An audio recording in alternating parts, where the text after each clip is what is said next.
ये 5 रुकनी लाजा बेंच गैर आईनी है। हमारा 500 वकील बाहर खड़ा है, देखते हैं कैसे हमारे खिलाफ फैसला देते हैं। खुद को पीटीआई नुमाइंदा जाहिर करने वाले मुस्तफ़ैन काज़मी की दौरान समाअत चीफ जस्टिस और बेंच अरकान से बदतमीजी। मुस्तफ़ैन काज़मी आज खुद रोस्ट्रम पर आया तो चीफ जस्टिस ने कहा आप बैठ जाएं, आप नहीं बैठ रहे तो पुलिस एहलकार को बुला लेते हैं।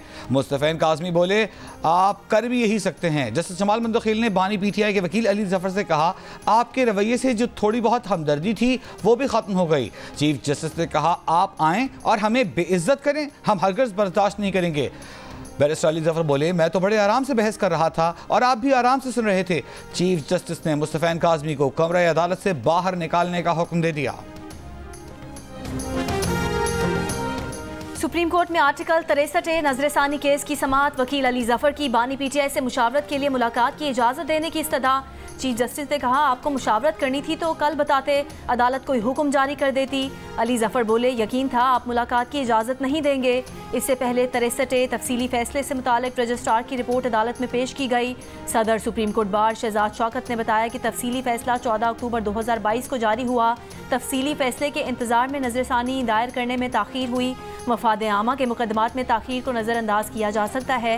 केस की समाअत जारी।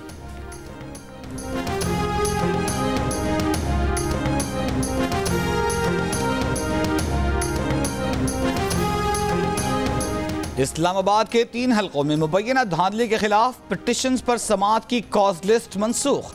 इस्लामाबाद हाई कोर्ट के जस्टिस तारिक महमूद जहांगीरी के इलेक्शन ट्राइब्यूनल्स को पिटिशंस पर समाअत करना थी। जस्टिस तारिक महमूद जहांगीरी के इलेक्शन ट्राइब्यूनल में पिटिशन बहाल होने के बाद आज पहली समाअत थी।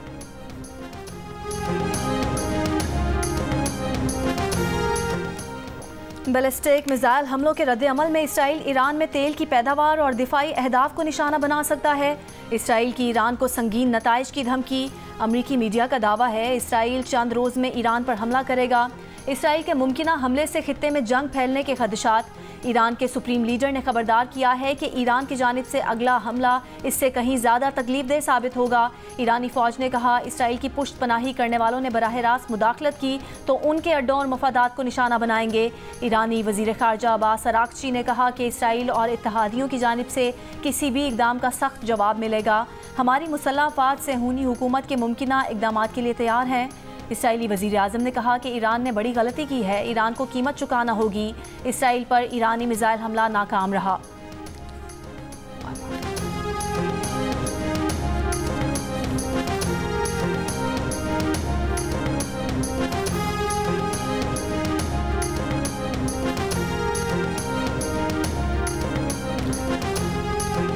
हमास सरबराह इस्माइल हानिया और हिजबुल्लाह के सरबराह हसन नसरुल्लाह की शहादत का बदला लेने के लिए 200 के करीब मिसाइलों से ईरान का इसराइल पर हमला। दावा किया कि तल अवीव के नवाह में 3 फौजी अड्डे निशाना बनाए हैं।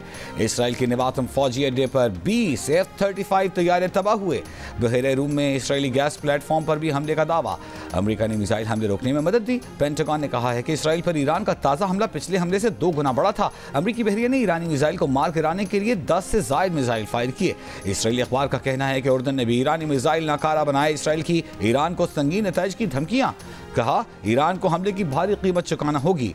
जवाबी हमले के वक्त और जगह का तयन हम करेंगे। सलामती काउंसिल का हंगामी इजलास आज तलब।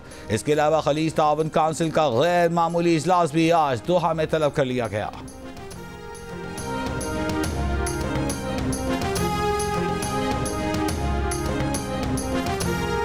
ईरान को हमले के नताइज भुगतना होंगे। इसराइल को अमेरिका की मुकम्मल सपोर्ट हासिल है।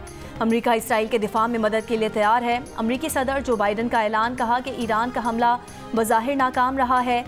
बरतानवी वज़ीर आज़म ने कहा कि बरतानिया इसराइल के साथ खड़ा है। ईरान को ऐसे हमले और हिजबुल्लाह जैसी प्रॉक्सीज बंद करनी चाहिए।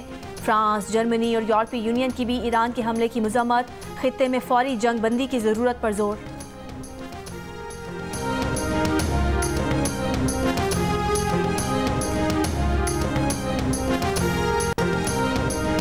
पंजाब हुकूमत ने जिला फैसलाबाद, बहावलपुर, टोबा टेक सिंह, मियांवाली, चिन्नियोट और झंग में दफा 144 नाफिज कर दी। नज़ला में हर किस्म की सियासी इज्तिमाआत, धरनों, जलसों, मुजाहिरों समेत एहतजाजी सरगर्मियों पर पाबंदी। मियांवाली में रेंजर्स की 2 कंपनियां तैनात कर दी गई। मुख्तलिफ शहरों में कंटेनर्स खड़े कर दिए गए। बहावलपुर में दफा 144 की खिलाफ वर्जी पर PTI के 100 से ज्यादा कारकुनों पर मुकदमा दर्ज, 5 कारकुन गिरफ्तार। तहरीक इंसाफ ने आज एहतजाज का ऐलान कर रखा है।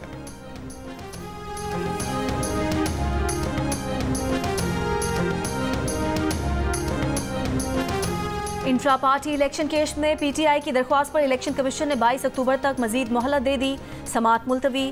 बैरिस्टर गौहर ने कहा, इलेक्शन रिकॉर्ड FIA से हासिल करने के लिए अदालत से रुजू किया है। हफ्ता 10 दिन में हमें FIA से रिकॉर्ड मिल जाएगा।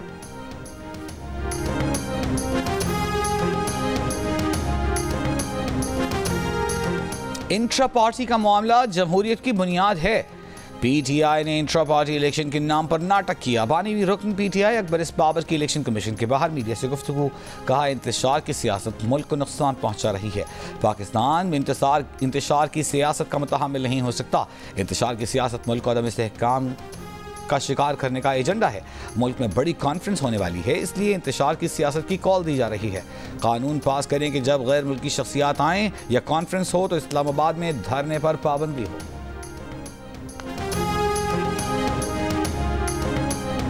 Governor state bank Jameel Ahmad का कहना है कि ज़र मुबादला के ज़खायर मुस्तहकम हो रहे हैं। बैंकारी में जिद्दत लाकर मईशत को फ़रोग दे सकते हैं। IMF की किस्त मिलने से ज़र मुबादला के ज़खायर में इजाफा हुआ है।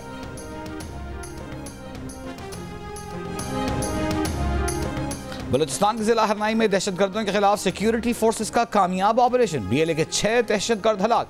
सिक्योरिटी जराये के मुताबिक सिक्योरिटी फोर्सेस ने 12 सितंबर को BLA के ठिकानों पर कामयाबी से जॉइंट ऑपरेशन किया। तमाम हलाक दहशतगर्द सिक्योरिटी फोर्सेस और लोगों पर बराह रास्त हमलों में मुलव्वस थे।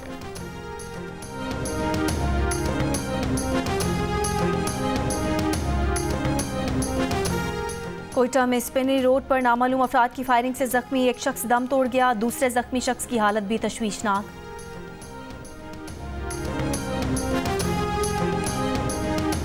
लाहौर में बसारत से महरूम अफराद का एहतजाज और धरना 10वें रोज भी जारी।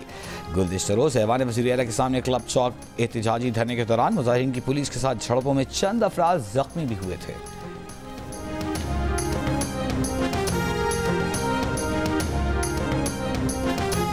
चौबीस घंटों के दौरान पंजाब में डेंगू वायरस के मजीद 131 केस रिपोर्ट। रावलपिंडी से 109, लाहौर से 8, जबकि फैसलाबाद और अटक से 3 केसेस रिपोर्ट हुए। खैबर पख्तूनख्वा में 24 घंटों के दौरान डेंगू के 98 केस सामने आ गए। सूबे में डेंगू के 390 फाल केसेस हैं। महकमा सेहत के मुताबिक सूबे में अब तक डेंगू की मजमूई तादाद 1002 तक पहुँच गई।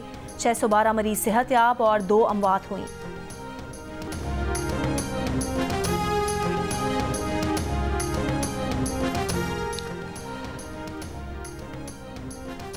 भारतीय शहर पुणे में मुंबई जाते हुए हेलीकॉप्टर गिर गया। 2 पायलट, 1 इंजीनियर हलाक। हादसा तकनीकी खराबी या मौसम की खराबी के बायस पेश आया। तहकीकात जारी। और इंग्लैंड क्रिकेट टीम का मुल्तान में शानदार और रिवायती अंदाज में इस्तकबाल। ढोल की थाप पर खुशामदीद, घोड़ों का रक्स। इंग्लिश क्रिकेटर्स वीडियोज और तस्वीर बनाते नजर आए। मेहमान टीम को सकाफती अजरक भी पहनाई गई।